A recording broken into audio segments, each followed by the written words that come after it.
Hey, if you got this part of the video, you've got the live unedited edition. Home Gadget Geeks. It's Thursday night. It's the 12th of May. It's 8 p.m. or so, about a minute before, in the Central Time Zone. And if you got this any other time than that, you've got the recorded version there on YouTube. And that's okay. Hang tight. We're in a little bit of pre-show. In fact, you've got the better version because we do a little beer pour. Talk a little bit about that. The questionable stuff is up front, and then we get into the real show that makes the podcast. But if you're listening live, and I see a few of you are already out there, Alex, Brian, and Ken, thanks for coming out. We'll get started here in just a few minutes. Erin Lawrence is with me tonight. Erin, it's always great. I always look forward to having you on. Thanks for always saying yes. I appreciate it. Oh, thanks, Jim. I love getting the invitation, and it's always good to talk tech with you. Likewise. You're drinking water, which I'm a little disappointed in, but you just came back from a trip and you're just trying to rehydrate, right? Is that the deal? Exactly. Yes. No, I couldn't decide. The truth is I couldn't decide what to make, and I ran out of time. And then by the time I figured out what I wanted, that was like a 10-minute mixology mission. So I thought, podcast or drink. I chose the podcast. Well, I appreciate that, but Roger couldn't make it for you. You couldn't just like text him an order and say, "Hey, can you make me?" Probably could. Yeah, you should, and get that delivered to you. Yeah, he would. You should. He's watching Canadian hockey playoffs, though, Jim. Oh, very important. You don't want to interrupt him for hockey. No, hockey playoffs happening here in the United States as well, right? For the Stanley Cup, but that's not as important as it is in Canada. So that's glad right. You guys are. That's right. Okay, well, I'll make up for you. One is, and I got some Jefferson's bourbon here in my bourbon glass. Mark Twain, I think, says this: if I cannot drink bourbon and smoke cigars in heaven, then I shall not go, is what he said. But the reason I bring, well, one, it's delicious and I needed some tonight. But two, we've come up with a new cocktail, which is kind of interesting. Have you, Erin, tasted or done anything with mead yet? Honey based? No. So mead, it's big in Southern California. It's getting bigger with the kind of the beekeeping honey explosion that's happened over the last couple years, maybe the last 3, 4, 5 years. Mead has gotten a very, very popular. It takes about 6 to 8 months for it to ferment and to make, but you get a very unique taste and flavor that you wouldn't get with wine, definitely not with spirits. So it's not a beer. Like it's really kind of its own kind of category. And when my Marine son was stationed down there in San Diego, he got really into mead and had stuff shipped to us. Lost Cause Meadery is kind of his favorite. Well, we haven't been able to find it here in the Midwest. And just recently, we had Wall to Wall Wines open here in Omaha. And they're carrying mead from, I think, a place called Superstition in Arizona. So we have mead availability. And so we were at the store the other night. It was Mother's Day. I probably should have been home doing something, but we were out buying alcohol for the party. And well, it's for mom, right? It was for mom, wife. Yeah, for sure. Yes, you're good. Sort of.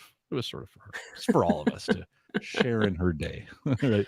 So, anyways, they have this mead called Lemonade in Retrograde, which is a lemon-based mead with then they add some hops to it. So not all meads have hops, but they added hops to this. So it gave it a little bit of a bitter kind of taste to it. So we were sitting around the table talking about this stuff like we always do. And we have lately been putting lemon twists or orange twists in our bourbon, just straight, just peel it off, drop it in.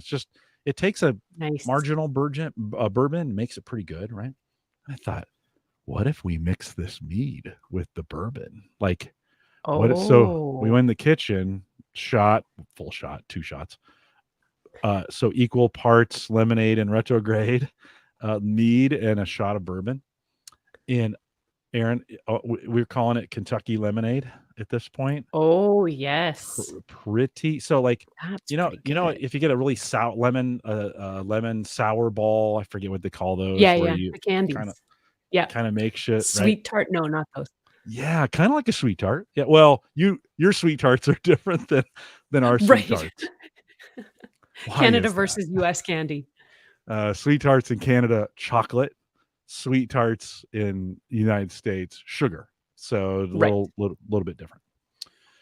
So, anyways, it takes, like I said, a lemon bomb or whatever you want to call those, lemon drop, but really tart, and then just like on the sides of your tongue, bourbon flavor. So it's like a bourbon flavored lemon tart. So it's like a sour. So it's not a sweet. It's like a sour. Super delicious. So Kentucky lemonade. I think I looked it up. I couldn't find anybody else mixing these two together to make this thing. Oh, you've invented a drink then. I think so. This is great. Yeah. You got to get that video, like the recipe video on YouTube or something, so that, 10 years down the road when everybody's making this. You're right. We know who to thank. Well, at least we have this record for it now. I can always say, we talked about it in the pre-show. We're here on YouTube, but we'll make a video of it, and just one of my, just really unique. I've never had anything like it. And then of course, summer's coming up, and summer shandies are very, very popular. I don't know if, are Canadians allowed to drink that frilly of a beer? Is that even possible? Don't you guys have to just drink? Beat your chest, drinking beer, full strength beer. That's Wrestle a bear, drinking beer, a moose. We don't dilute our beer very much, but I spent some time in Spain when I was a bit younger, and they're huge on shandies and adding a little soda water to their wine and stuff.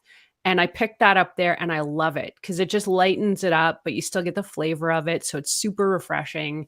So I am a big fan of the shandy. Well, we are too. And Lion and Kugels is usually who we go with out of I think they're out of Wisconsin here, and real popular brand. But every year Sam Adams makes, they call this Porch Rocker, and this is a lemon rattler is what they call it. And I actually think it's better it's less sweet than Lion and Kugels, so you're not getting the entire lemon tree. Right. Sometimes I feel like that with the sugar, but a little but still that good lemony. You still get the beer, like the beer flavor kind of comes through too. So that looks good. I'm gonna have to look for that one. You'll have to look. They're out now. They're not going to be out very long. They usually go pretty fast. It's one of those, they do a limited run on it. But so tonight I wouldn't mix these, but a little bourbon and a little wait a minute, lemon. Wouldn't that be like a boiler maker? I don't think you can take credit for inventing that, Jim, but I think that is a legit drink. I think it is. It's probably like scotch or something in the beer. I don't think it's this, but this may work. I may have to try. No, I can't do Jefferson. Can't do it that way. Oh, maybe with enough audience nudging and participation, by the end of the show, we'll get you to pour the rest of the bourbon into the beer and slam it back. Just nail it. Well, it's been a lemony. Our bourbon tasting lately has been kind of dominated with lemon twists. We've really enjoyed this time of year, just getting some good fruit and adding those in. So pretty great stuff. Well, okay. Oh, and I should mention we got a little weather coming in, just for folks here in the Omaha Metro. So hopefully it does look like earlier we had a little polygon that was pointed towards Omaha, and now it's looking like that got taken down. So I think we're going to be okay. Looks like it's shifting away from you, Jim, to the other side, getting blown in another direction. I know, it's good. It's going more north than it's going east at this point. But lately, it's been every Thursday night. It's really kind of weird how that these all our extreme weather kind of has been coming on Thursday. So I have a generator backup, but if the power goes out, you guys, if I just disappear, you'll know. I'll hold down the fort and you could wait for you to give come me back. a chance. Start the generator up, bring it in. I do have it all set up to quickly recover at this point. So, okay, let's kick this thing off. We got a lot to talk about. You have been a busy person over the last. It seems like has your pace picked up in the last 6 months to a year? It has. I'm trying to do a lot more reviews every month now, and it's my house is like a garage sale with new products incoming all the time. You kind of get to the point in reviews, like when you first start doing reviews, it's kind of cool. You're like getting all these gadgets and stuff to do, and then it becomes a job, and you're like, get this 85-inch screen out of my house. It's too big. Though I will say, Today I came home and there was a rather large, almost as tall as me box for this LG fan purifier unit that I'm going to be reviewing. And it was staggeringly large. And I was like, oh my God, I don't even know where I'm going to put this. So that is true. Amazing technology. It's so large. I know. You just all of a sudden, then you start getting bitter about it. You're like, get this stuff out of here. Stuff you would normally be excited about. You're like, get it out of the house. So that's why I don't do reviews. You're my official reviewer. Like just from when people are like review and I don't, but talk to Erin. She'll review it. She does such a much better job than I would ever do. So I just did not like doing it. So thanks for doing those. Okay. Let me kick this thing off. We got a few things to get covered, and we will. Oops, today's this is 34, and today is the 12th. All right, here we go. This is the Average Guy Network, and you have found Home Gadget Geeks show number 534, recorded on May 12th, 2022. Here on Home Gadget Geeks, we cover all the favorite tech gadgets that find their way into your home. News, reviews, product updates, and conversation, all for the average tech guy. I'm your host, Jim Collison, broadcasting live from the AverageGuy.tv studios, which again is in a stormy Bellevue, Nebraska. We've got some thunderstorms rolling through, but I've got Erin Lawrence with me here tonight. Erin, how's it looking? You're a Canadian and you're used to maybe questionable weather. Are we going to be okay as this storm is rolling through? What do you think? I sure hope you are, because I don't know if I can take the reins if we lose power and lose you and how long that could last for. So hopefully it's going to blow out on you and you won't have to worry about it too much. I think we'll be okay. Ryan Kirshner is in the chat. He says storm season. He's down in Kansas and they get it first and then it comes to us. So he's still there. I think we're going to be okay. So of course we post the show with world-class Showdown out at the Average Guy. .tv. Big thanks to Paul Braren, who joined us last week. Always great to have Paul on and a wealth of information. If you haven't gone back and listened to 533, you should. A little bit extra long, but Paul always brings great content. So Paul, thanks for coming on last week. And then big thanks. And this is going to tie into the show. Chris Culnane sent me some more Island coffee. We'll talk a little bit about this. This is the coffee that powers Ask the Podcast Coach on Saturday mornings. This is what I drink, Erin. Island Coffee, EILAND. Cover that up there. Out of Richardson, Texas. Chris sent me Green Room, which is just my absolute favorite. And then he also sent me Espresso Delicato. I don't know if I'm pronouncing that right. That's beautiful packaging. Isn't it great? Beautiful colors, nice wrap, looks good. Whole beans. If you can judge a coffee by the wrapper, I'd buy it. They do a nice job. EILAND. Listen, if you're kind of a coffee snob, these guys are doing some of the best. They're not paying me to do this. Chris is just out of the goodness of his heart sent me the coffee, right? You should try them out. EILAND. Island Coffee, Richardson, Texas. They'll ship. I get it shipped here, and I get a couple pounds at a time. Chris, thanks for sending that coffee over. Erin, you're a big coffee drinker, right? And recently you did a review that didn't go so well around coffee. Can you talk a little bit about that? This may be the worst review in Tech Gadgets Canada history. Well, wait a minute. Are you saying do you ever get kind of, you said it's a dud. That's hard for reviewers. It isn't hard to review, to give it bad a review. So when it is bad, it's really bad, right? It was really bad. And the big problem with this device is it didn't make coffee. So it's an espresso machine. This is, we're talking about the Miele CM6, also known as the 6360. And it's a super automatic espresso machine. So what these are supposed to do is you pop the beans in a hopper in the top, you fill up the tank with water, you press a button, and out comes your espresso. And this one had a milk jug, I guess, and it would also feed the milk in if you like the espresso based drinks with milks, like lattes and stuff. Mm-hmm. Trouble is, I did not get even 1 single ounce of espresso out of this device. So I had read when I bought it off Amazon, and there was a couple of reviewers just folks, average people that said, I couldn't make this work. There was something, it got into some kind of loop and it just wouldn't work. And I thought, come on, these are folks, they're not tech bloggers. They don't know what I know. I can get anything to work. So I got it home, unpacked it, and, go through the setup sequence, which you usually have to do. You choose your language, you put it on Wi-Fi so you can, make remote espresso from your smartphone. Because why wouldn't you? Of course. You're sitting in the living room. You want a coffee? By the time you get up, it's there. This is possible, supposedly possible with this machine. And in the setup sequence, there is a place you get to where if you touch the wrong button or the wrong selection in the menu, it puts you into this descaling sequence. So, and what it wants to do is clean the machine. So it wants you to add a cleaning tablet, refill the tank, run this cleaning sequence, and then it's supposed to pick up where it left off. So I thought, again, I'm a tech blogger. I can figure this out. We'll run this descaling sequence and it'll be fine. Except it's not.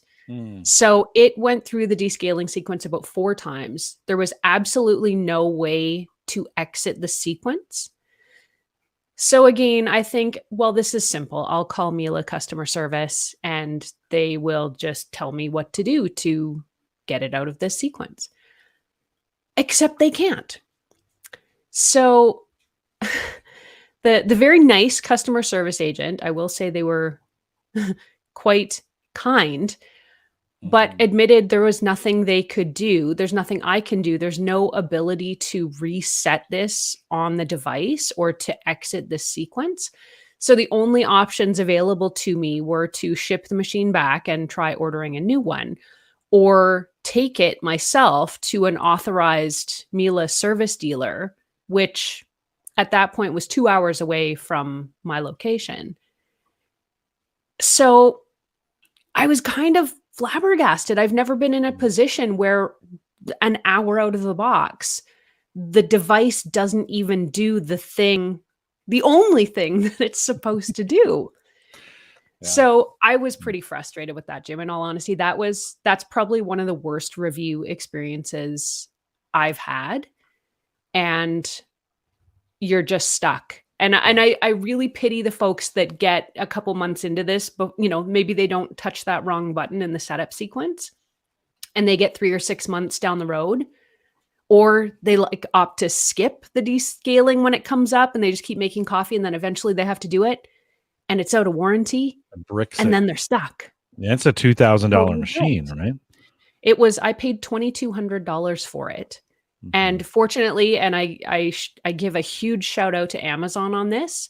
They took it back, no questions asked, refunded my money right away. And I put it out to my YouTube audience and my social media audience. And I said, should I try again?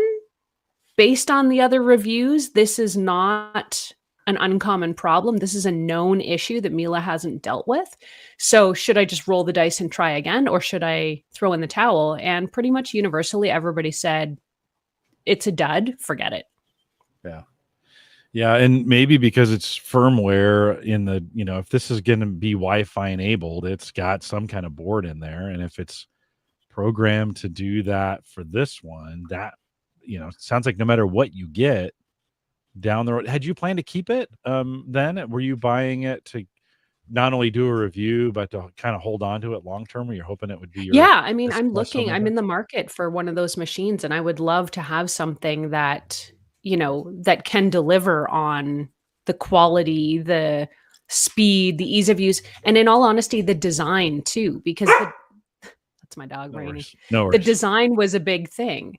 Yeah. I love the white plastic look on it. Hang on, Jims. One sec. Yeah. Rainy, No worries. Come inside. Come here. The door is slightly ajar and she's too timid to push it open. So she wants me to go. I'm just going to go open the door. And I'll just edit this part out. Yeah, no worries. Okay. No worries. Or I won't. One of the two. You can or cannot. It's up to you. This is real podcast life, and that's Rainy, the Mexican wonder dog. Well, no worries. It's all good. So you were kind of hoping it would be, you did a little research. You were kind of hoping it'd be the one, but what a bummer that doesn't seem like it'll be able to deliver. That's got to be a big miss.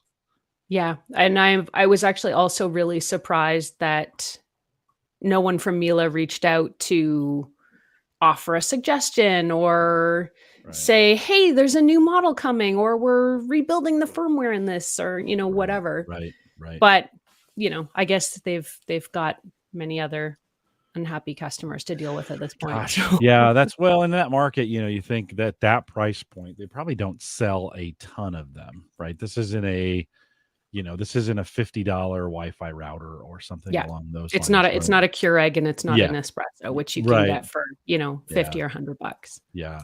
And we've been using an espresso now for a couple years, and that has just become such a drop dead good device to just use. Make a quick espresso, make a quick cup of coffee, very delicious. And it you get kind of the froth, the creme, right? From when they make it, they spin it. And what I like to do is I drink it down to just a little bit left, and then I add my perked coffee to it, and it almost creates that same experience for the second cup. So you get two in a row. So have you you think are you looking for a different brand? Are you going to go back to something different, or what are you going to do? I've tried a couple other ones. I've tried a Jura, which is another quite expensive one. I bought a used one of those off a friend several years ago and had it for many years. And it was great, but the only problem with it was it was quite large. It has a really big footprint. So I wanted something, we renovated our kitchen. I wanted something a little smaller, a little less obtrusive, a little more compact. So I've been experimenting with a couple of the Philips super automatic espresso machines, and those have been great.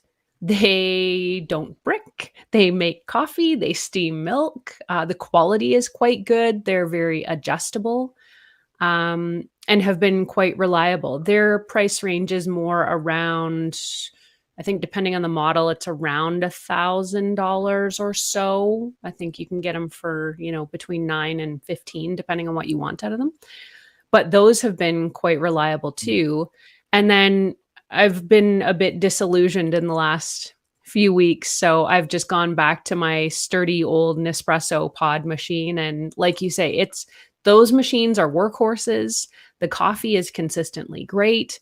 Yeah. And I don't know. At this point, I'm like, you know what? It ain't broke. Don't fix it. Yeah. Wait. And it's not broke. Yeah. Don't fix it. Right. Yeah. And they haven't raised prices yet, which has been great. Like with everything inflation wise, their coffee prices have stayed the same so far, which is great. Their delivery is great. $40. You buy $40 worth of coffee and you get free shipping. At least here in the United States. I'm sure maybe it's $1,000 in Canada. It's very close to that. Yes. to get it there. And I have one at home and one at work. And so if I run out of pods in either place, I can swap them. I can throw a sleeve in my backpack or whatever. Going back in more, that one at work sat for 2 years and did nothing. So we ran the cleaning cycle through it with his three quick taps, tap, tap, tap, tap, and it starts the cleaning cycle, and then it's back ready to go, not bricking itself.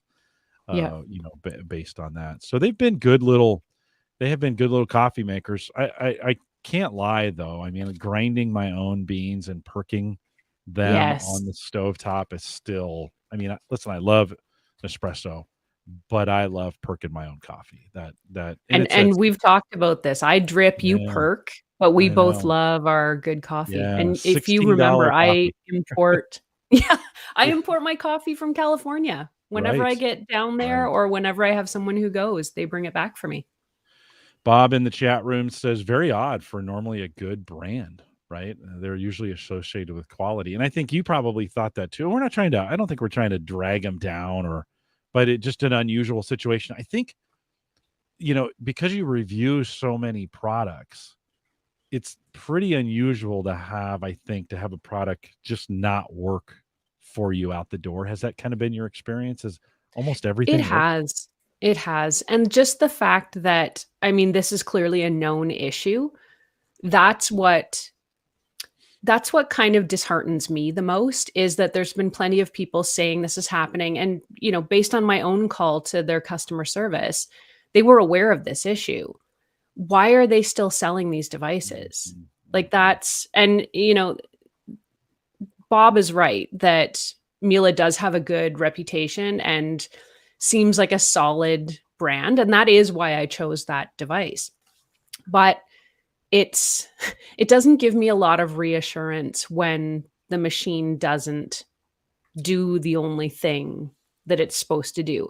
And it's known. So yeah. I hope they are able to resolve this issue. I would happily give it another try at some point in the future if they come out with a new model and, and wipe the slate clean, we'll say. Yeah, no, right on. And, again, my intention of bringing when we talked about, you gave me a whole list of things we could talk about it.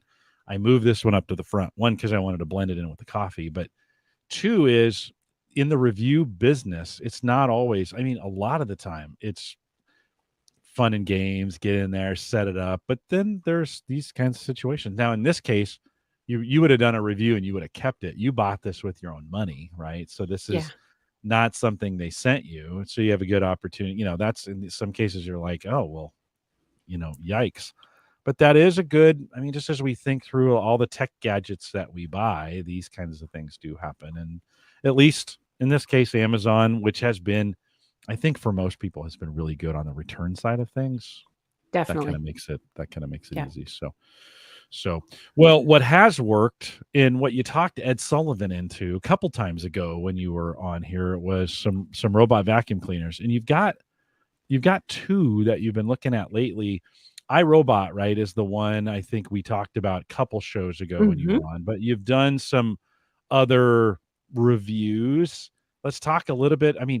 I've been waiting, Erin, and my daughter makes fun of me, by the way, when I talk about, she said, Dad, it's the only thing that gives you exercise. Why would you want to let a robot? The vacuuming? Yeah, and the mowing, same thing. Like, right. Well, there's a robot for that too, Jim. I think we've touched on that one before. I know, and they're getting cheaper too. I just saw one for like $800 here in the U.S. So yeah. Husqvarna Auto Mower, I believe, is the name of that one. Talk about a Roborock. Definitely. So Roborock and ECOVACs, I'll say, because we might touch on that one as well, but made some big robot vacuum announcements during CES. And the Roborock S7 Max V Ultra, which, yes, is a mouthful, was the first to launch out of the gate. The concept of this one is you don't need to do maintenance. You don't need to do emptying or refilling. It cleans itself.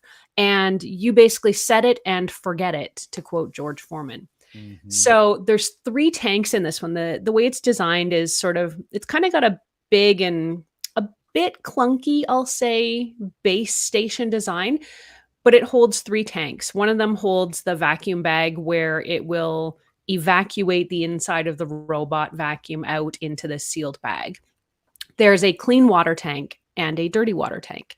And the water comes in because this is not just a robot vacuum, it's also a mop. So you're getting a 2-in-1 device that does all of this taking care of itself. And then it will also clean and wash the mop with that clean water.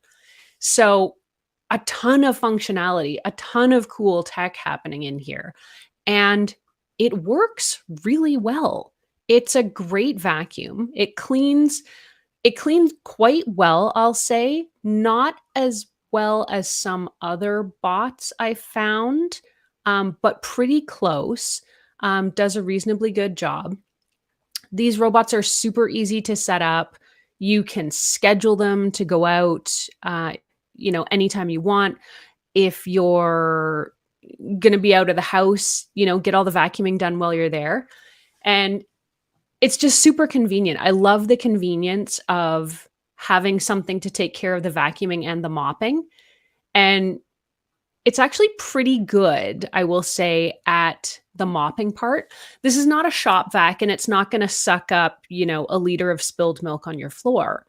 But what it will do is, if you've got some small spills or dried stains, it's got the mopping pad and the water, and it will basically work to clean it all up. It vacuums it, it wipes it down, clean floors in the end. It's pretty good. With all the work that you've done in this robot vacuum cleaner space, would you say that most of them are light duty, right? I mean, they're not really into, if you've got a big spill, if you've got a big stain, if you've got a whatever.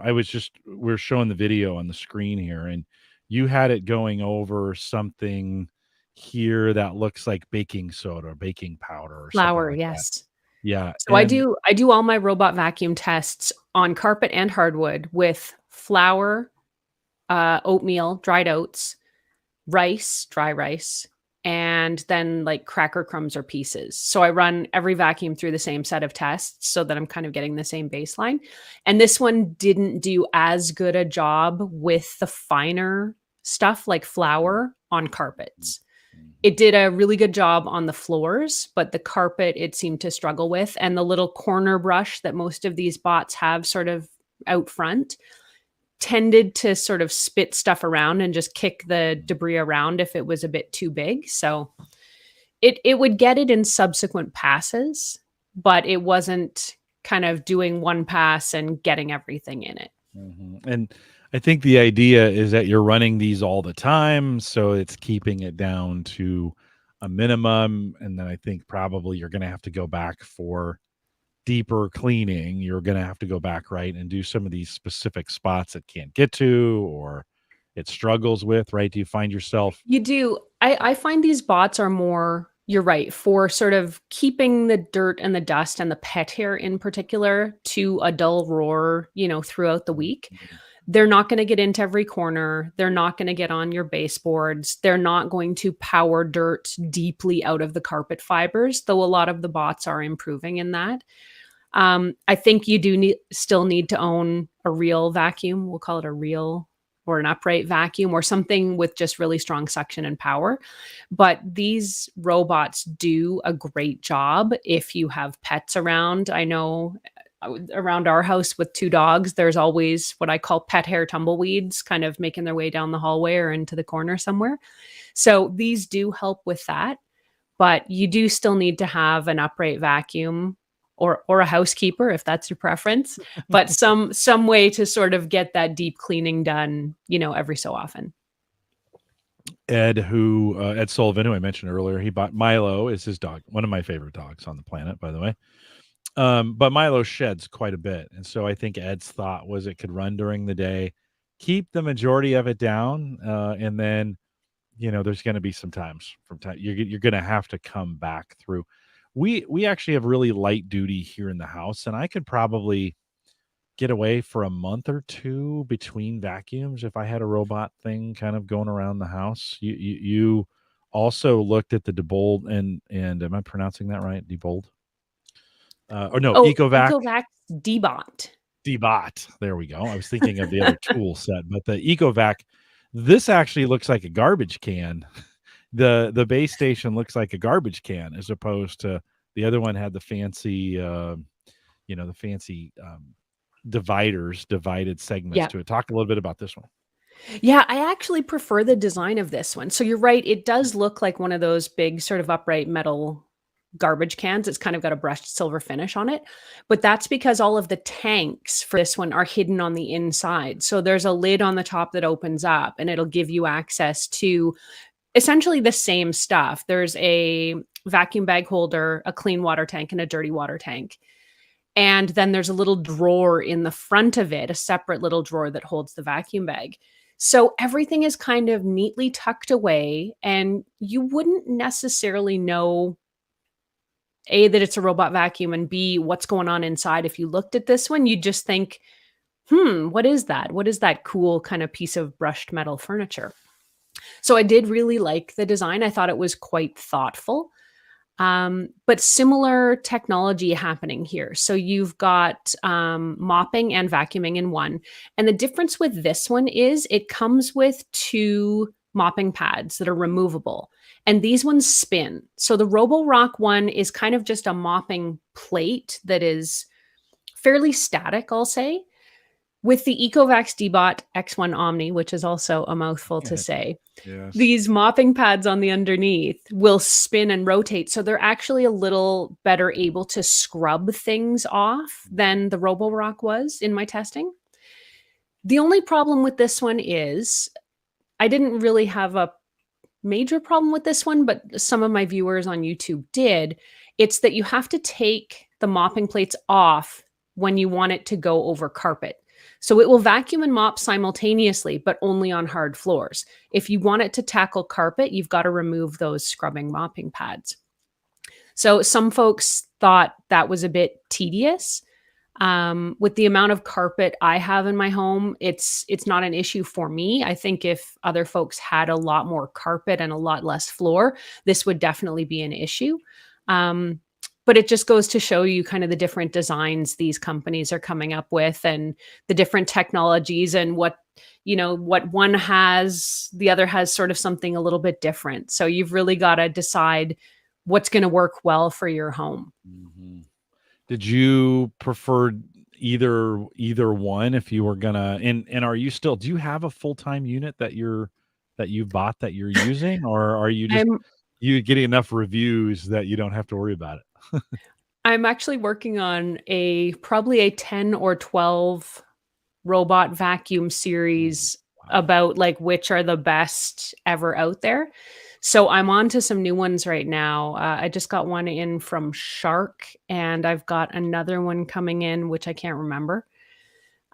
They're coming in about one a week right now. So I've got lots of robot vacuums that I'm happening. Yeah. But I did do a little head-to-head comparison of these two in particular because my YouTube audience has been asking me, which one should they buy?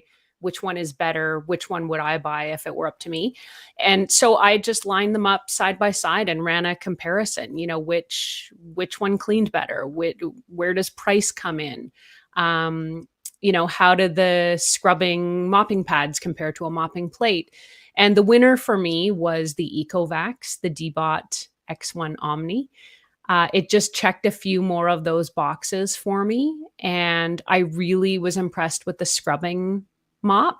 And there's one other little factor that the mopping in this ECOVACS DEEBOT has, and that's that it'll dry the mopping pads. So there's a little kind of heater in the base of we'll call it your garbage can station, Jim. It's got a fancier name than that, but there's a little heater right now for saying that. Looks like a garbage can. Like, oh, great. Now everybody's going to say that. It's a classy garbage can though. Yes. But yeah, it's got this, it really runs silently. It's got this little airflow and it'll dry the mopping pads so that you don't get any of those musty smells that can sometimes happen with, when they're allowed to stay wet. What's retail price on either one of these? What are we ballpark? We are talking in the $1,300 to $1,500 range for these ones. So they are not inexpensive. But, with these, you don't have to touch them for months and months. They're self-cleaning, self-maintaining, self-emptying and refilling. And of course, they've got all the newest robot vacuum technology, which also includes home mapping. So you can have them clean certain rooms on certain days. There's also a ton of advanced object recognition. So if you leave things like, charging cords or socks or whatever on the floor, they're able to see that there are obstacles in the way and go around them and avoid getting tangled up. So that's a lot better. The other thing the ECOVACS had that I was kind of impressed by is it's got natural language recognition. So you don't necessarily have to talk to a digital assistant. You can talk directly to this bot. And through this bot or through this robot assistant voice that it has built in, which is called Eco, it has voice localization. So you can go to a spot in your home and call it to you, and it'll use voice localization technology to approximate the distance to you, and it'll just come to where you are. Now, it's not coming like right to the tip of your toes. It's kind of finding the room you're in and heading there and then cleaning, but still like super impressive. Like if you spill something in the kitchen, and you say, okay, I hope I'm not setting anyone's bot off here. Okay, Eco, come clean the kitchen. She'll head over there. Yeah. I like it. From that perspective, if you're in a room and you notice it just needs a touch up, you can just say it, invoke it, it'll come in. Is the setup pretty similar as far as discovery of rooms and the apps around each one? I think by now we've kind of got that figured out. Maybe you think of getting those mapped and rooms We do. identified and such. A lot of the bots too will now do mapping runs. So they'll use, I mean, depending on the robot, there's, laser technology, there's LiDAR, there's camera recognition, there's all kinds of recognition technology they use to create these maps of your home. The maps are super detailed. Of late, all of the robot vacuums I've tested, they are quite detailed. And then you just go into the map that your robot makes of your space and you attach the labels. So it's pretty easy to look at your floor plan and see, oh, yep, this is the kitchen, this is the living room, here's the bathroom. And you drop the labels on the map, and then you can just start calling out for, clean the kitchen at 6 o'clock, or, send my robot to clean the bathroom. Mm-hmm. Yeah, needs a touch up. Oh, I'm seeing some cat hair or some dog hair in here. I think if people were coming over and you're just concerned about the living room, we always are, so people are coming over, hit the living room. You could invoke your vac to come in and just do the living room, I would assume. Absolutely. You can also create zones and areas. So if you've got a busy work triangle in the kitchen that's always getting crumbs on the floor, or, the area by the front door at everyone's house is always a disaster. At least it isn't mine. Maybe I should speak for myself. But you can also create certain zones within the rooms, and then you can attach labels to that. So you can say, hey, come clean the work triangle, or go clean the front door. And it knows what that is because you've created and denoted that area on the map. It's really impressive how far technology has come for robot vacuums just in the last 3 or 4 years. Yeah. Yeah. No, I get every time we talk, I was like, I just got to get one of these. I don't know. It's tough to justify $1,500 for something that I can do in 20 minutes on a Sunday, right? We very defined area. I'm kind of the robot vacuum cleaner at the house. It is good exercise, which I need. I do need. So I struggle with it a little bit. One of the things thinking about, those getting automation in the right space. One of the things I did this week was I took all my monitors. So I have 3 work monitors and I have 4 studio monitors. I put them all on a single plug, all on a single strip, and then put that strip on a device that I could then group and say, hey, A lady, turn on the studio monitors, turns them all on. What's great is at night before I go to bed, and I could set this in a routine down here and say, turn them all off, and it'll just shut them all down. Because I'm sure I'm losing power to phantom. I'm walking away. Right. They got to go to sleep, right? Also, Home Assistant sits on this computer right here. I set it up in an area where I'm on my way out of the office. If I want to, I can just push the button and they'll all go off, right? Type deal.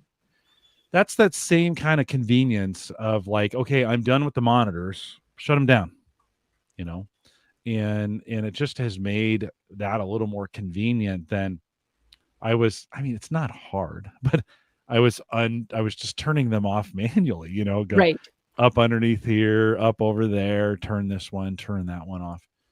I think in that robot vacuum space too, being able to call it to a certain room adds that extra level of convenience to say, just vacuum this now. That's all I want you to do. And then go back. That's super convenient. Home automation is amazing. And I think if you use it correctly, I think it can save you energy in the long run. I don't think you're necessarily going to notice it on the monthly bill, but I think in the long run, it's helpful. No, right on. It'll certainly help me keep, I'm probably half the home power draw down here with 4 or 5 computers, 9 monitors. Like I've got to be a good significant amount of power draw here. So the more things I can do, the better. Brian in the chat room says the amount of automation that is coming to mainstream has been amazing over the last several years. And I think this is the benefit of the A lady, the G guy, the G lady, of them getting better at this. And then that kind of permeating the market in a lot of ways to say, because a lot of the early home automation was kind of junk, and it's just gotten a lot better lately. I've noticed becoming more intuitive with lower barriers to entry. And I think that's super true, Brian. Thanks for that comment. It just well, and Jim, have you guys talked about Matter before? About what? Sorry? Matter. I think it's called Matter. There's a new home automation protocol, I guess we could call it, that's supposed to be coming online and becoming a little more common this year. And the gist of it, and I sure hope I'm getting it right, the gist of it is it's supposed to get all of these disparate devices working together, like under one app or as a group. So as it is now, you've got to make sure your, certain devices, if they're Apple devices, work with G Lady or whatever. Yeah. But this new protocol is supposed to make everything work together. So in theory, you could plug in your monitors and your power strip and your Google Home device and, your smart lights and your coffee maker and everything else. And with one app and one command, you could turn everything off. I know at my house, I have to turn off the Philips Hue smart lights. And then I have to use the Somfy app for my blinds, my smart blinds. And then there's two other, what have I got even here? There's two other apps I need to turn off other lights in the house. The Wiz smart home app for the other lights. So it would be nice if everything could come together. Yeah. Now so those don't work with the Amazon infrastructure. Like I've found a lot of them are specializing in both Amazon and the Google space. And you can, I'm kind of trying to land on A-Lady as my hub for everything. But not everything's there, right? Well, that's the thing is some of them work well with one over the other. A lot of things these days, especially in the last year or two, will work with both Google and Alexa. But there's certain ones that work definitely better with one than the other. So, at my house, I have goodnight routines with both devices, and I'll talk to both of my home assistants to get them to shut everything down when I say goodnight. Yeah. So, we're still in that space, right? We're still in that space where you can, I am choosing not to put anything on Google for that. I don't want to do both. I'm kind of trying to land. Home Assistant has been an application that I've used that has made the visual. You can see that right here. Home Assistant dashboards right there. It's made it nice for the visualization of it. Amazon does not have a dashboard, so to speak, which I wish they did. So this makes it nice because I can get up and just push a button and everything goes off or whatever. I need to do some better end of day routines. I just installed a smart garage door opener. And I retroed, I bought a Miros retro, plug it in, attach it. It just goes into the same ports as your switch. And then it acts like the switch. And so when you send things to it, one of the things I didn't realize is I didn't have the sensors close enough together. So it would register for a second and then it would say, nope, it's open. It's not close enough. So it would close and then they just weren't quite close enough together. And it'd be like, oh, now it's open. So I'd send this, but it was closed. So I'd send a closed command to it and it would open it because, so I set a routine that every night at 9 p.m., if it was open, close it. Well, it would open it instead of closing it. Oh, no. Right? So we kept waking up in the morning and we're like, did you leave the garage door open? No, I didn't. And then it took me a while to figure out I had not placed the sensors and I needed to watch the app. The app was really good about telling me if those sensors were indeed getting the right condition in That's place. Helpful. This isn't, another one of those, because this is an entry into the house. Like I want to be very vigilant that this thing is set up correctly and secure. It also requires a code, right? So nobody could just shout through my door, hey, open the garage door, right? Type deal. So there's a code involved there, but it's some of those things I'm thinking too. And I think you're along the same lines. We're no longer thinking just about single devices, but then how do we group them together to make it even more convenient at night, shut everything down? Or for me, it's the routine when I'm about to podcast, I want the Gallup monitors, my work monitors, I call them Gallup monitors, but I want them off So I can just either push the button or just say it, and they all shut down, right? And I don't have to worry about them. So I think we're getting more and more, like your away routine might turn your cameras on and allow the vacuum cleaner to start. Okay, I want this thing to run when I'm away, right? But when I'm home, put that thing back on the base. I don't want that thing running around, right? Type deal. Yeah. Well, that's a little more complicated than it seems to get all those things to line up to I'm home or I'm away in the setting. I think that technology is gonna, I hope it comes through and I hope it delivers on what it's supposed to do. Yeah. I'd be looking forward to trying it when it's all ready. Yeah, well, I think we're gonna just someday just be there. Like it's gonna all of a sudden we'll be like, oh, wow, all this stuff actually works, right? Everybody together. Did a firmware update. Now everything works together. Everything works together. I mentioned monitors in that I've, and by the way, it took me, I don't know, maybe 10 minutes to get all my monitors, 2 sets on a single strip. Well, each having their own strip, and then putting a smart plug device between the two of them. And I still have manual on and off. I can still switch on and off. But you've been reviewing over the last couple months. It seems like you've been reviewing a ton of monitors as well. Have you learned anything as we think about, because you've done different sizes, you've done ultra wide, you've done flat. Have you learned anything trying them all out? Because you've put them on your desk up above your laptop. If I've seen as I followed you on Twitter for this, what have you learned about monitors and what's good for you? Yeah. Well, the thing I've learned is that monitors are different for everyone, but I'm trying to sort of provide the best guidance and advice I can for my set of circumstances. So I always try and share with folks how I'm using my monitors and what I'm using them for and how they work in the setup that I have. But of course, like everybody's experience is going to be different. My setup right now is a monitor that does not have one of those universal mounts on the back. So I can't get it on a monitor arm. So it's sitting on a platform kind of above and behind my laptop, and it's big and it's clunky. So that's kind of been the impetus for me to start looking at new monitors. So my current monitor is about a 20-inch monitor. And I thought, with all the video I edit and the social media I'm doing and, photos I'm editing and all of that, I just wanted something bigger.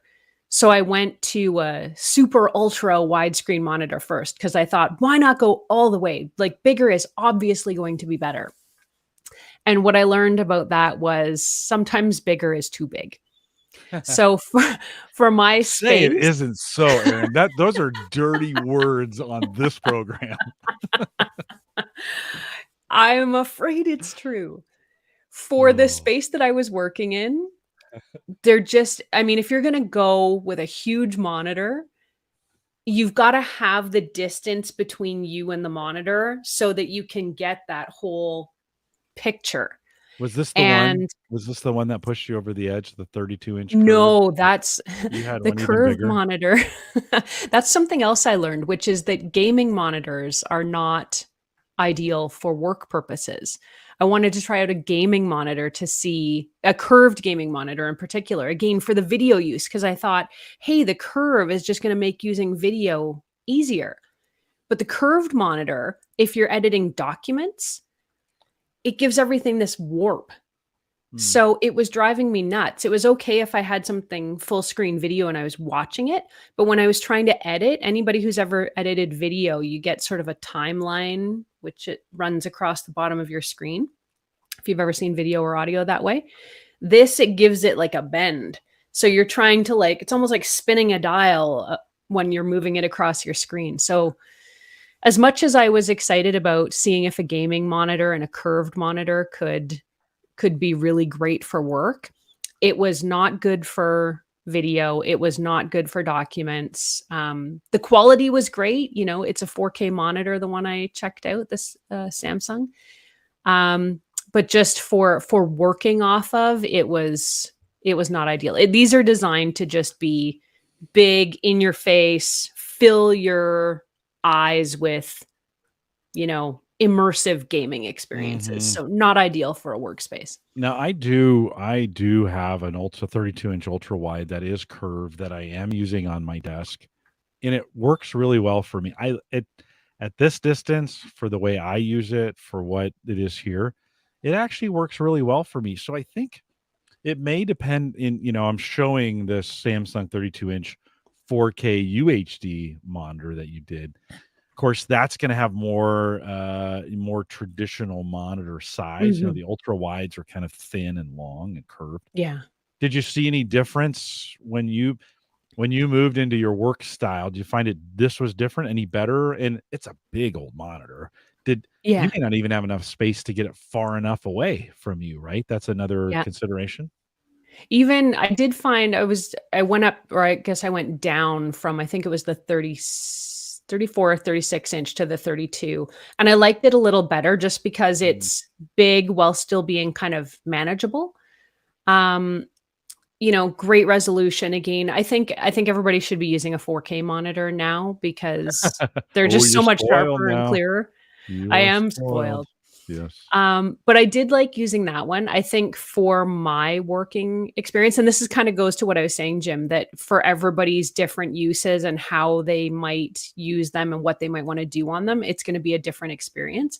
But for me, I'm good with I think I've decided now that I've settled on like a 32-inch flat panel 4K monitor, and it needs to have that universal, I think it's called a VESA mount on the back, so that I can put it up on a monitor arm. I picked up a really great monitor arm from Kensington, and it just will bring the monitor up off the desk, keep it at a really good level. It's adjustable, and I can, put my laptop down in front of it and still be able to work effectively, I guess. Yeah, a monitor is such a personal preference device. This is, I think, what I've learned about, as I talk with folks about monitors. Everybody comes a little bit different to the equation. And it's like, no, I really like it, and everybody should have it this way. And you're like, oh, okay. I think this is one, you've gotten the opportunity to kind of review a bunch of them over time, which is good for you because you kind of figure that out. Everybody, some people, like if you go to an ultra wide, especially like a 35, I think I have a 34-inch ultra wide. It's not two 1080 displays, right? And in a lot of cases, we did dual 1080 displays. That's kind of where most people landed until these ultra wides came out. And then, so you get that 34, which is in the right price point. And then you start lining up screens, and they don't really line up right when you split them. And you're like, okay, wait a minute. This isn't more real estate. It's just real estate all in one place, Right. And so it takes a little bit. You have to start thinking through your workflow. That doesn't get in my way. My workflow, my studio workflow is on this 34-inch ultra wide.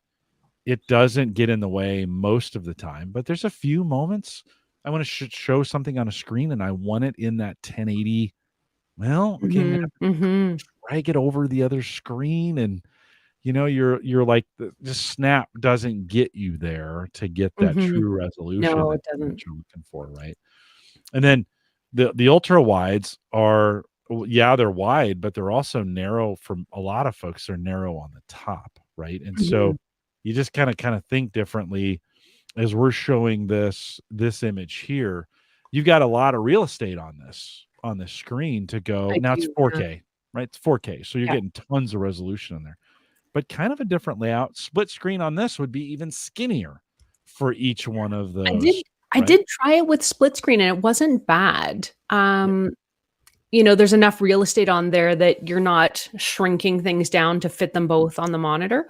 But you actually reminded me of one of the first monitors I reviewed as an external monitor, because I use an Apple MacBook, and I just recently either upgraded or downgraded to the 14-inch, the new MacBook Pro. So the laptop is smaller because I had the 16-inch. All that is to say that I tried out about a year and a half ago the LG Ultrafine Ergo monitor, which is another freestanding monitor that'll sit up on an arm. And it is one of those ultra wide monitors, but it's a flat panel.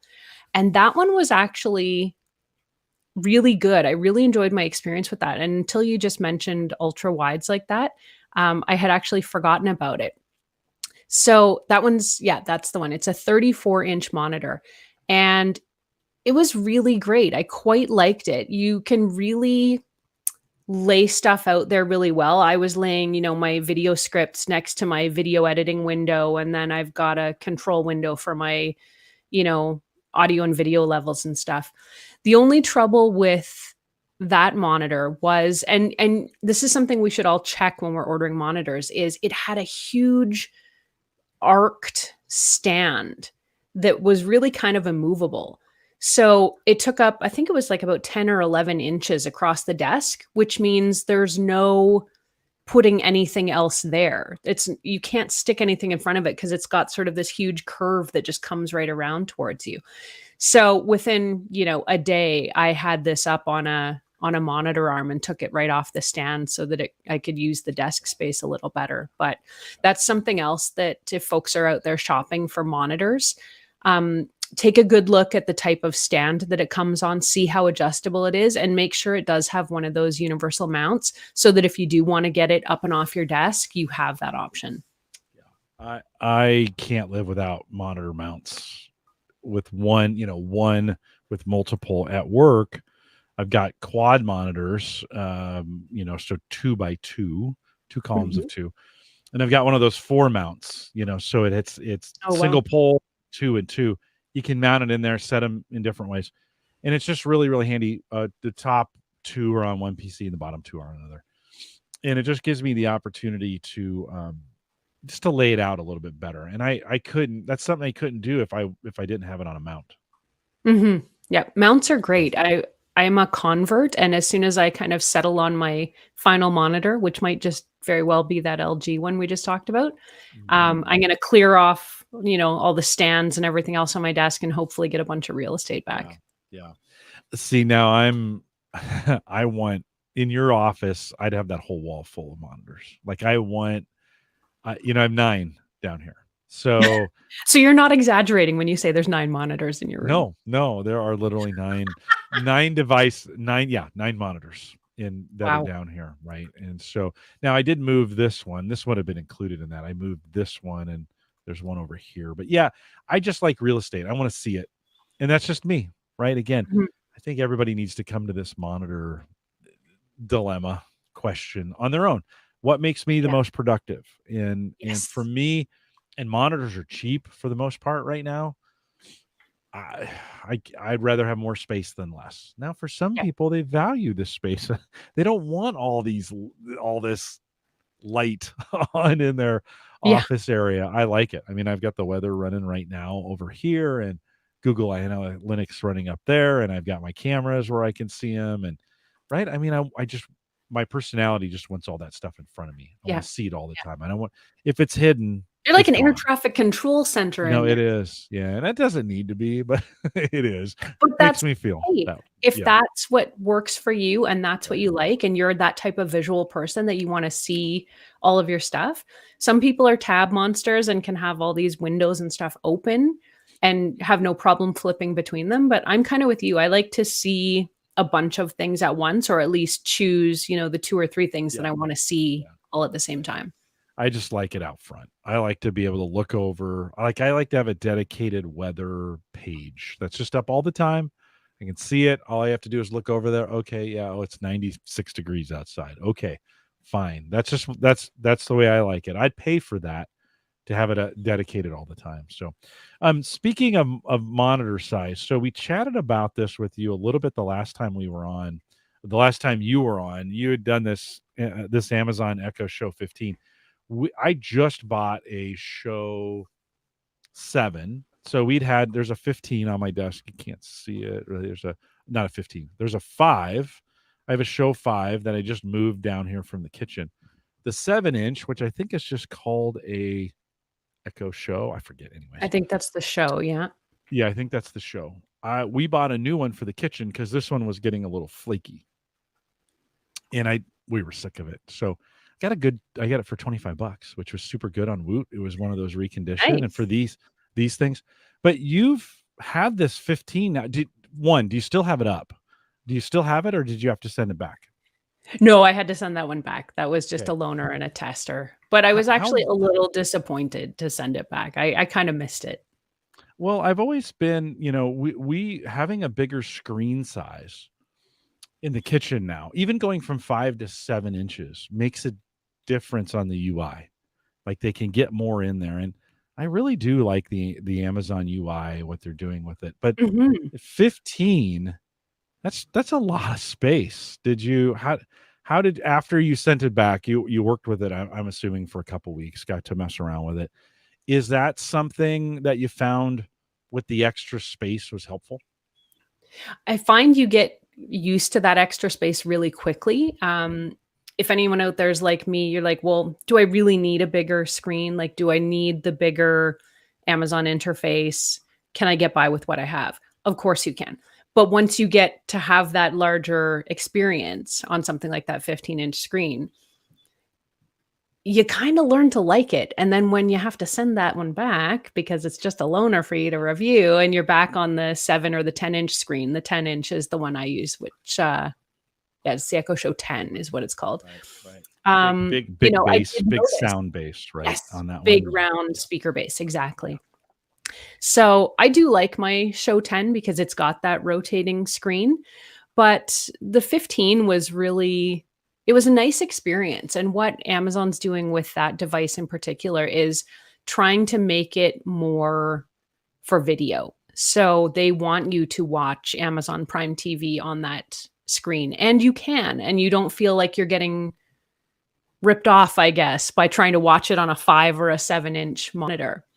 And then they've created these widgets, they call them, which are really cool little, very useful boxes, I guess, that you can put on the screen that just sort of sit there all the time.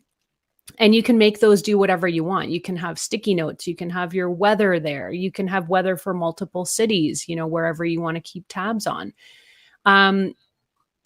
They're super useful. You can also view things like you were talking about your security cameras, Jim. So you can pop up, if you've got some Amazon enabled security cameras, you can just have them pop up on the screen.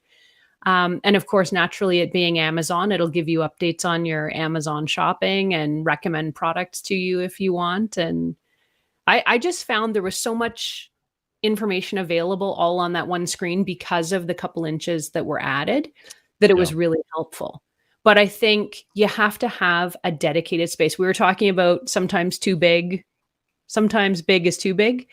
And this would be the case. If you don't have a dedicated spot for a screen this size in your kitchen, it is going to be too big. And they've made the Echo Show 15 to be mounted on a wall, or you can get some special mounts. I tried out 2 different mounts with it, or I guess I should call them stands. The stands are super helpful. And in all honesty, Amazon should be selling it with a stand, in my opinion, because otherwise you're leaning it against a wall or against something in your kitchen, and it's going to tip over. It's going to fall over. So you've either got to wall mount it, or you've got to get it on one of these stands. And the stands cost about, I think, 30 or 40 bucks extra. But you definitely need a stand, and you need a dedicated place to put this. Now, the good thing about these is you can mount them or display them either vertically or horizontally. So I know some folks are really all about using that vertical space on their phone. So if you want to have your device display vertically, you can. If you're old school and want to go horizontal, you can do that too. It's pretty cool, very adaptable. Pretty responsive device. I mean, it's you kind of think about touching it a little more often than maybe you would your regular, your smaller 5 or 7-inch. Was it pretty responsive, or did you find it lagged a little bit as you were hitting the touch targets? I don't recall noticing that it was laggy. I didn't think to check the responsiveness. So for me, I'll start to time things and test them a little better if I find they're not quite what I think they should be. And I don't remember having any issues with the lag or anything like that, Jim. When we were starting, when this 5, the small one, was starting to get a little flaky on us, I thought, well, okay, maybe it's time to replace it. I remembered you talking about this, both the 10 and the 15, and I was like, well, maybe we'll replace it with that. Then I immediately got a Woot deal for 25 bucks for the 7. And you're like, okay, 25 versus 250, right? you you kind of take the 25 every time, right? At that point. Definitely. But I kind of want to ask you, you've had both. You've got the 10-inch we're showing on screen, Yep. $249. The 15 is now $249. I think that retailed at $299 when it first came out. They're both the same price. You've worked with both. Which one, if you have to buy one or the other, which one do you choose? I like the Show 10. I own the Show 10. I owned it before I tested the 15. And did consider that, you know, if I liked the 15 that much better, I would probably trade up. But I'm super happy with my Echo Show 10. I love the speaker on it. I love the fact that it has that facial recognition tracking, so it will follow you around the space. I've got mine in the kitchen. And if I am watching something on Amazon Prime, or I'm trying to do a video call, or I just want to see what's playing, you know, when I'm playing some music, it follows me around the kitchen. So the screen is always in view, which I do like. And I find the audio quality on it is quite good. And it's a good enough size that it does everything I need it to do. And I can kind of see everything that I want to see and need to see on that screen. It's great for me. Will I change my mind in the future? I don't know. Depends what Amazon comes up with next time. Well, we don't. Have you heard anything on? I mean, the 15 was kind of the last thing. I think that was towards the end of last year, the end of 2021, I think, when that came out. And the 10 has been out maybe a few months before that. I haven't seen anything new. Have you looked ahead? Have they given you any indication, or have you seen any indication of where they're going? They're giving me no clues. But I was hoping. In my personal opinion, I kind of think we're going to start seeing TVs that are also integrated digital assistants. So take the Echo Show 15, blow it up to the Echo Show 55, and, you know, maybe throw in an art mode and some other stuff. And you've got a Samsung Frame TV, for example, that has all of the smarts of an Echo or a Google Home device. So I really think that's where we're going to get. I think these companies want to become more a part of our lives and our homes. And if you think about the device we probably all use the most every single day, it's the TV. So I think they want their ecosystems in front of us more regularly. So it wouldn't surprise me if we see Amazon, Google, maybe even Apple coming out with TVs that are now designed to be these giant home hubs. Yeah, no, I think we're headed that direction already, from a smart TV standpoint.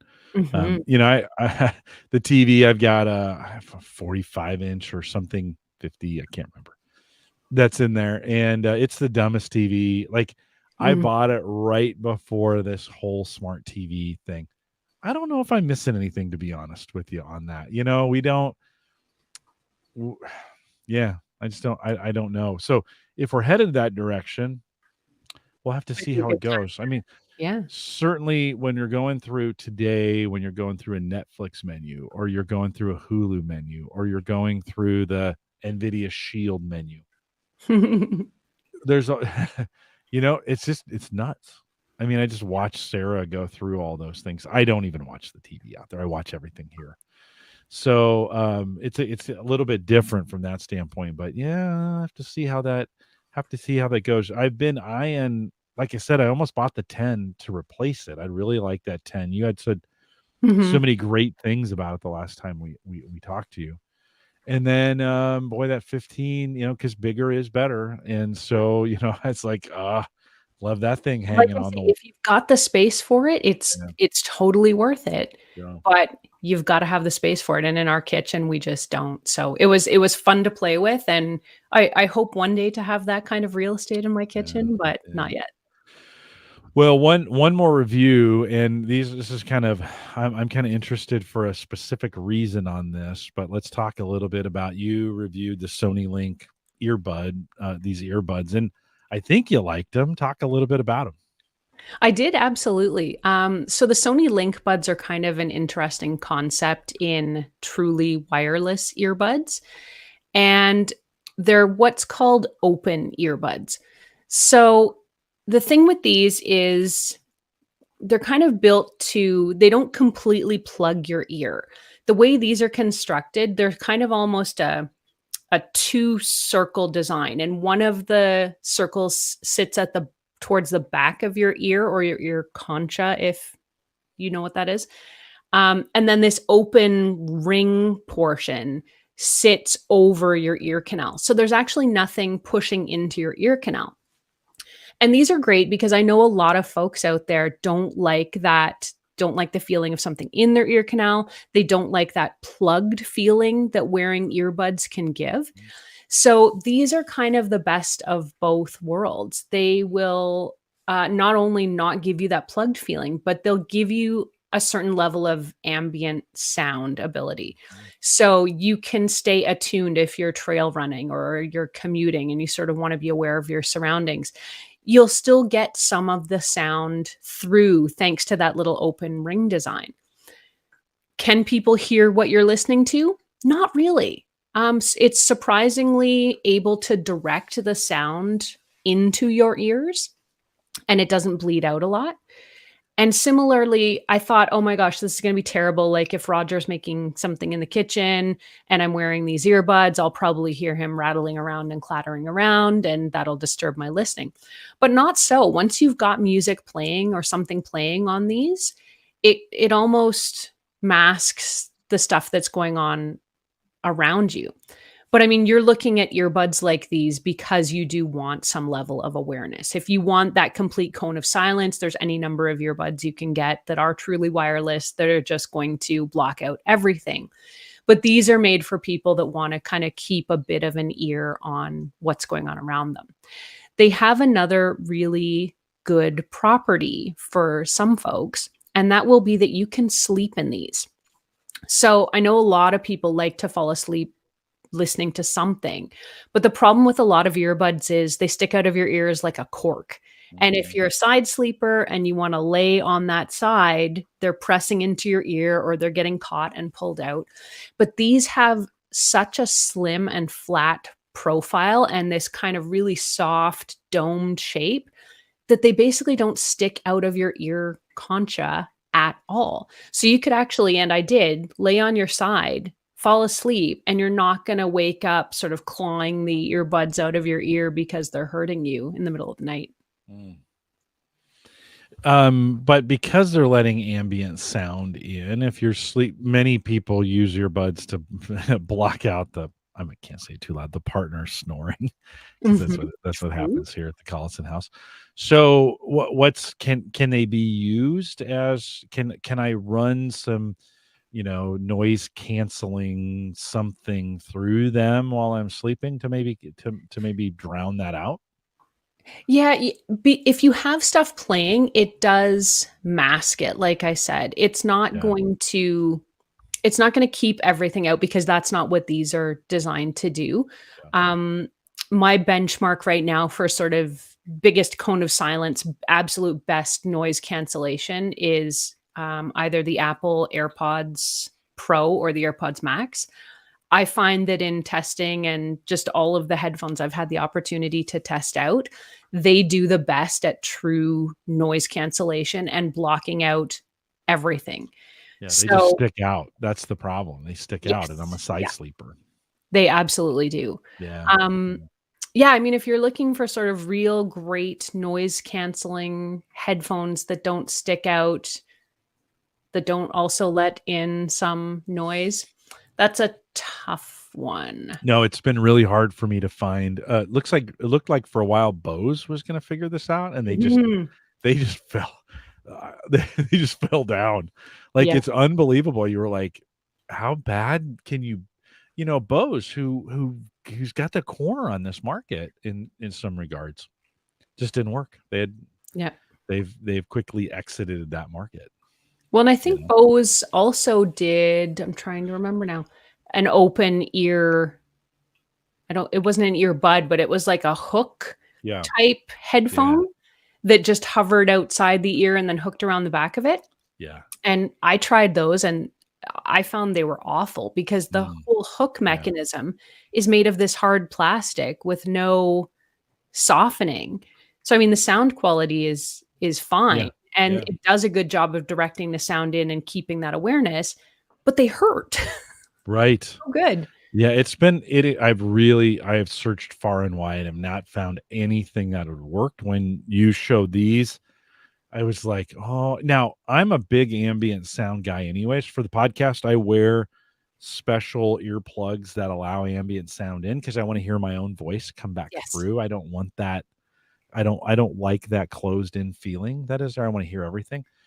These would work. What kind of battery did you test from a battery perspective? Did you test them? Would they survive a couple hours of a podcast? These earbuds oftentimes die at the most inopportune times, right? Definitely. Yeah. I've actually been really impressed with a lot of the battery life I'm seeing coming out of headphones now.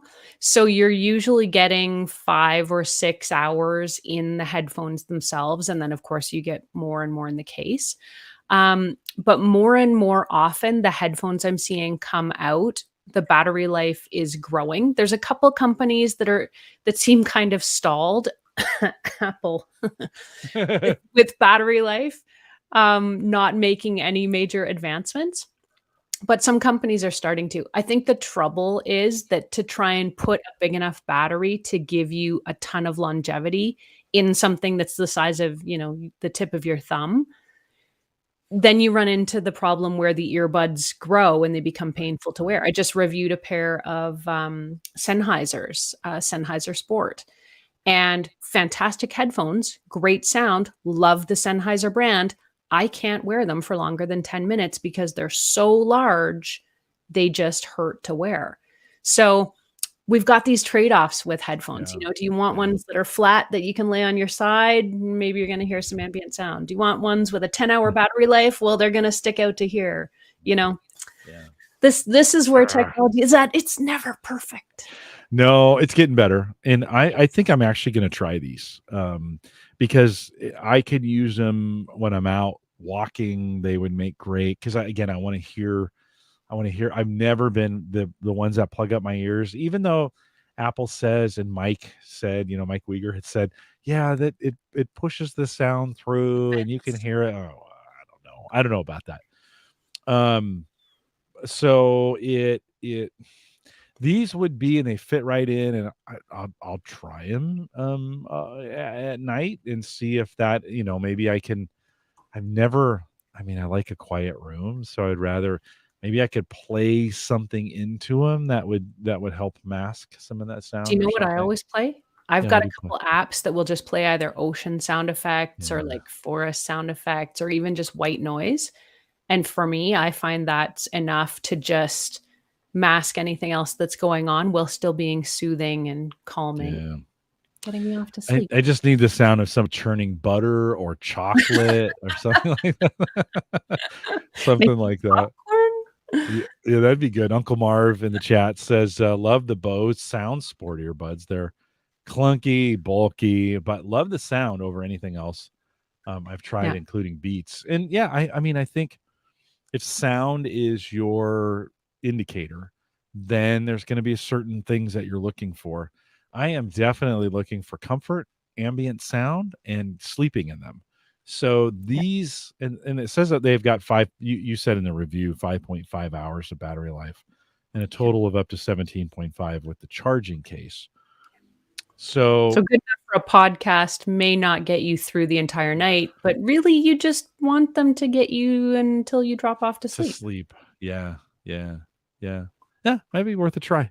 Have to look into these. They look super cool. So, for me, these are the first pair of earbuds that I've looked at and went, oh, do they have a microphone in them? Can I talk? Can I use them that way? And do they sound, did you test it all? Do they sound pretty good? Yeah, they sounded great. And they're super comfortable. That was one of the things that really impressed me about them. They've got a lot of pluses. Well, and at 179 US, which is basically like $10,000 in Canada. That's not a bad price point. I think Apple, those are $299, I think maybe $399, something for the. I can't remember. They're fairly expensive, so I have to give it a try. Well, Erin, thanks for we've run you the gamut here. Thanks for hanging out with us. Do you have anything cool? Like, first of all, folks should follow you on Twitter if they want to follow your reviews. And I know Twitter hasn't been the coolest platform, but it feels like it's coming back. Like, I feel like there's more people out there paying attention to it. Yeah. Maybe we got rid of. Anyway, I should make a political statement. Anyways, they should definitely follow your YouTube channel because there's a lot going on there. You have any cool stuff coming up that you want to highlight? I do. I just got this giant fan purifier thing delivered, which the box is almost as tall as me, but it's I think it's the LG Puricare. It literally just came in like an hour before the podcast, so I'm probably screwing up the name. But it's this really cool cone-shaped device that's super tall, and it's a fan and a purifier all in one. And in the same vein as kind of the Dyson fans and purifiers, it looks cool, and it's kind of its own objet. So while it's cooling and purifying your air. So I'm really looking forward to seeing if it delivers. Spoiler alert, I was struggling to get it set up and connected to my Wi-Fi though. So here's hoping that I can finish that later tonight. What does it do? Why does it need to be connected to your Wi-Fi? What kind of things are you control and you can get the monitoring and stuff? Okay. But it's bizarrely, it requires its own password to connect to my Wi-Fi network, and the passwords LG has provided don't work. So that might be a call to LG customer service tomorrow, but we'll see. Sometimes in our smartness, we get dumb. Yes. And I've also got a whole bunch of robot vacuums and coming in. So over the next month or so, I'm going to bombard the internet and my YouTube channel with a whole bunch of robot vacuum reviews. So hit up youtube.com/Erin Lawrence TV for the reviews. And you can also find me at Erin LYYC on Twitter if you want to ever check in or recommend any gadgets for me to review, by the way, too. I love hearing from folks, and Jim, your audience in particular has always given me really great suggestions. So if anyone out there has a gadget they want the lowdown or the real scoop on, give me the suggestion. I'm always looking for new things to review. Well, I have to monitor Twitter for work. So every morning, one of my tasks is to go out there and I do my work stuff, but you show up and, something you've reviewed that day shows up. And so I always try and give it a like just to make sure folks are seeing it or share it. When it's appropriate, oftentimes I know it speaks right to this audience. And so I'll just reshare that. Is that what they call it on Twitter? Yep. And it just gives everybody great opportunities. So thanks for doing all that hard work for us in all the reviews in it. You're doing a great job. So thanks so much, Jim. I really appreciate that. Can you hang tight with me here for 1 second while I close this up? Would that be okay? A couple reminders. One, I want to remind everyone that the Home Gadget Geeks and the AverageGuy.tv, powered by Maple Grove Partners. If you're looking for secure, reliable, high-speed hosting from people that you know and you trust, that's Christian.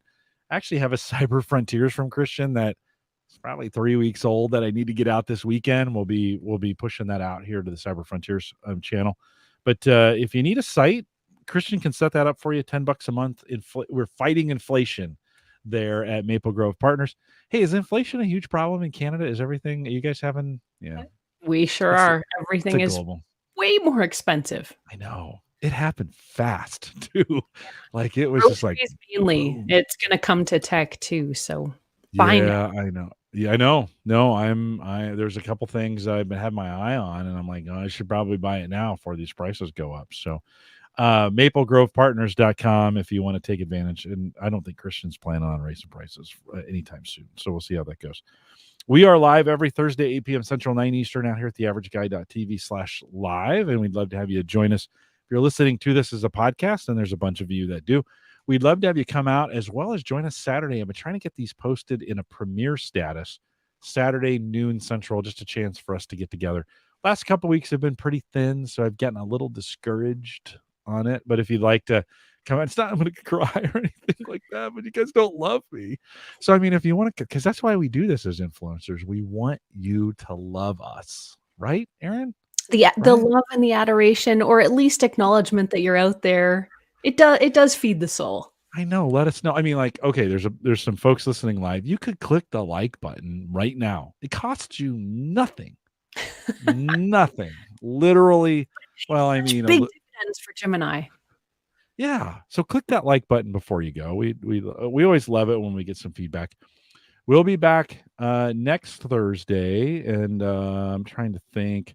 Oh, I've got a special guest. We're going to talk about some Wi-Fi speakers that, getting speakers, whole home speakers to work right on Wi-Fi.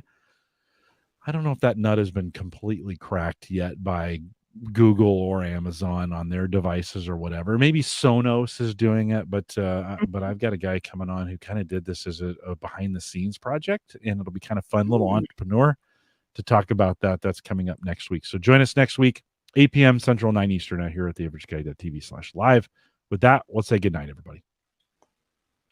Erin, thanks for going a little long with me on this. I appreciate it. Tell Roger thank you. What's a normal length of show? Probably about 15 minutes shorter.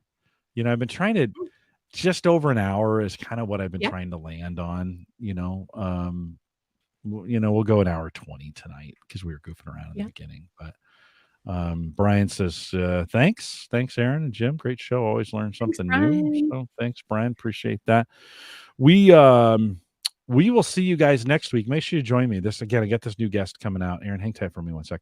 And we'll see you guys next week. Have a great weekend. Enjoy the weather if you got great weather in your area.